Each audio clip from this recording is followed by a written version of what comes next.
Copyright disclaimer under Section 107 of the Copyright Act 1976. Allowance is made for fair use for purposes such as criticism, comment, news reporting, scholarship, and research. Fair use is a use permitted by copyright statute that might otherwise be infringing. Non-profit, educational or personal use tips the balance in favor of fair use. Hey guys, आज के episode में हम देखेंगे young जाओ और Jiang के बीच में नोक झोंक और प्यार भरी टकरार। बट हर स्टोरी हैप्पीली चले ये तो हो ही नहीं सकता। तो चलिए ज़्यादा टाइम वेस्ट ना करते हुए चैप्टर की शुरुआत करते हैं और जानते हैं उन लोगों की खुशी दर्द में कैसे बदल गई। लास्ट एपिसोड में हमने देखा था जियांग बोलता है मेरे पास बाकी चीज़ों पर बहुत ज़्यादा एक्सपीरियंस है पर रोमांस पर कुछ भी नहीं। ये मेरा फर्स्ट टाइम है किसी ने मुझे कन्फेस किया। ये थोड़ा सा न्यू फील हो रहा है। उसने अपनी बॉडी को कैसे ट्रेन किया होगा। उस पर लेटे हुए बहुत ज्यादा कंफर्टेबल फील हो रहा था। सिस्टम चिल्लाकर बोलता है होस्ट जागो और गलत चीजें ना बोलो।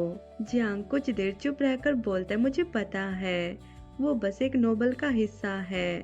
उसका प्यार और उसके इमोशन मेरे लिए कुछ भी नहीं और वो चीज जो मुझे करनी चाहिए वो ये है कि मुझे अपने मिशन को जल्दी से जल्दी पूरा करना होगा।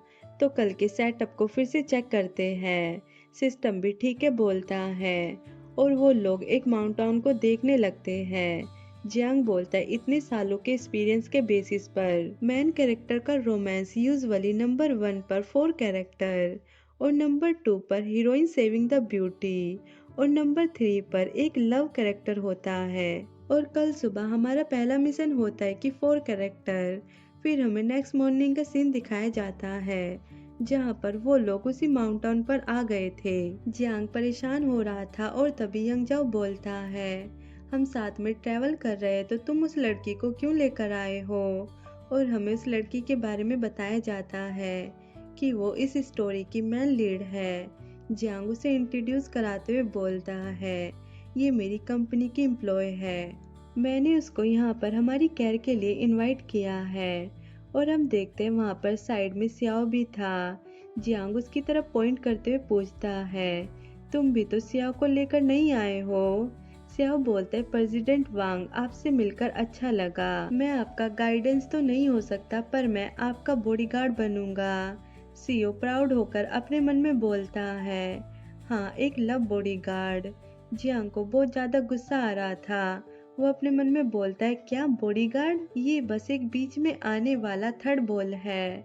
मैं मेल लीड और फीमेल लीड को साथ में करना चाहता था पर अब जब ये भी साथ में आ रहा है और यंग जाओ मुझसे चिपक रहा है, अगर ऐसे ही चलता रहा तो मेरा दूसरा प्लान भी सक्सेस नहीं हो पाएगा। तभी उनकी तरफ जंगली लोग बढ़ रहे थे। फीमेल लीड बोलते प्रेसिडेंट वांग प्रेसिडेंट गू हम लोग यहाँ पर आ गए। ये बायोलॉजिकल चूज करने की वजह से फॉर्म हुआ है और यहाँ पर जंगली लड़की भी दिखाई देती है पर आप लोगों को चिंता करने की कोई जरूरत नहीं। आज के दिन पर जंगली लड़के के रूप में सिर्फ एक्टर ही है और वो लोग टूरिस्ट के साथ बहुत ज्यादा फ्रेंडली होते हैं। तभी वो लोग सीओ को पकड़ के ले जाने लगते हैं और वो बोलते कभी कभी कमर्शियल परफॉर्मेंस भी करते हैं। मैंने वो शो परफॉर्मेंस भी देखी है, शायद वो रिव्यू कैंपेन एक्ट होगा और अगर हमें वो लोग कोई भी टास्क देते हैं वो पूरा करने के बाद वो लोग उस चैंपियन को वापस करेंगे। सियाओ हेल्प के लिए बहुत ज्यादा चिल्ला रहा था। जियांग गुस्से से अपने मन में बोलता है मुझे पता था कि वो लोग गलत इंसान को पकड़ेंगे, इसलिए इस वजह से मैंने एक दूसरा प्लान बनाया ताकि मैं वहाँ पर अच्छे से रह सकूं और मेल लीड और फीमेल लीड को साथ में जाने दूं और साथ में जाने के बाद वो लोग एक दूसरे के साथ बैठे। पर ये सेव करने के बारे में नहीं है। जियांग एक्टिंग करते हुए बोलता है मेरा सर चकरा रहा है, मुझे लगता है ये सब गर्मी की वजह से है और ऐसा लगता है कि तुम्हें सियाओ को बचाने के लिए जाना होगा। यंग जाओ जियांग को गोद में उठाकर बोलता है तुम रेस्ट करो, मैं तुम्हें कैरी करूंगा। जियांग पूछता है तो फिर सियाओ के बारे में क्या। यंग जाओ बोलता है उसे बचाने की जरूरत नहीं और वो रियल एजर में भी नहीं है, तुम मुझसे भी ज्यादा इम्पोर्टेंट हो। यंग जाओ से ले जाने लगता है तो जियांग फीमेल लीड को बुलाने लगता है तो फीमेल लीड बोलते हैं आप दोनों चिंता मत करिए, मैं सियाओ को वापस ले आऊंगी। जियांग रोते हुए अपने मन में बोलता है नहीं वैसी बात नहीं है, मैं ये बोलना चाहता था कि मुझे यंग जाओ के साथ अकेला मत छोड़ो। किसे पता कि वो क्या करने का ट्राई करेगा। यंग जाओ जियांग को एक पत्थर पर लेटने के लिए बोलता है और कपड़े उतारने के लिए भी। जियांग उसे रोकते हुए पूछते, तुम्हें क्या लगता है कि तुम क्या कर रहे हो? और वो अपने मन में बोलता है, मुझे पता था वो गंदी चीजें सोच रहा है। यंग जाओ बोलता है, क्या तुमने नहीं बोला था कि तुम्हें गर्मी की वजह से चक्कर आ रहे हैं? मैं बस तुम्हें कूल करने का ट्राई कर रहा था। जियांग बोलता है, उसकी जरूरत नहीं, मैं ठीक हूँ। चलो जल्दी जाकर उन लोगों के साथ फिर से ग्रुप बनाते हैं।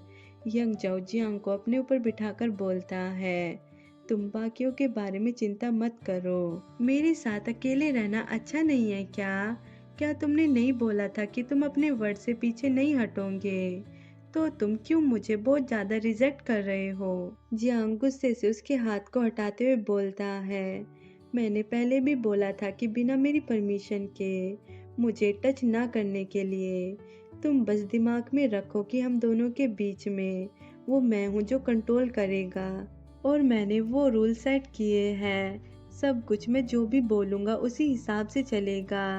यंग जाओ कुछ नहीं बोलता, वो बस बलस करने लगता है और बोलता है, अभी बाहर जाना ठीक नहीं, जब तक हम वापस न जाए तब तक इंतजार करते हैं। यंग जाओ अपने मन में बोलता है, मैं बस उसे थोड़ा सा धमकाऊंगा, उसका दिमाग हमेशा अजीब जगह पर क्यों भटकता रहता है। यंग जाओ जियांग से बोलता है, सीधे बैठो, इधर उधर मत घूमो। ये सुनकर जियांग बलस करने लगता है और यंग जाओ थोड़ी देर चुप रहकर कुछ नहीं बोलता, और वो बैठकर जियांग से बोलते, ये मैं नहीं हूँ, ये मेरा फोन है। और वो अपनी पॉकेट से अपना फोन निकालकर कॉल पिक करके बोलता है, हेलो। तो दूसरी साइड का बंदा बोलता है, प्रेसिडेंट वांग, आपकी माँ की तबीयत ठीक नहीं। ये सुनकर यंग जाओ बोलता है, मैं बस अभी आ रहा हूँ। जियांग अपने मन में बोलता है, क्या ये कहानी आगे बढ़ रही है?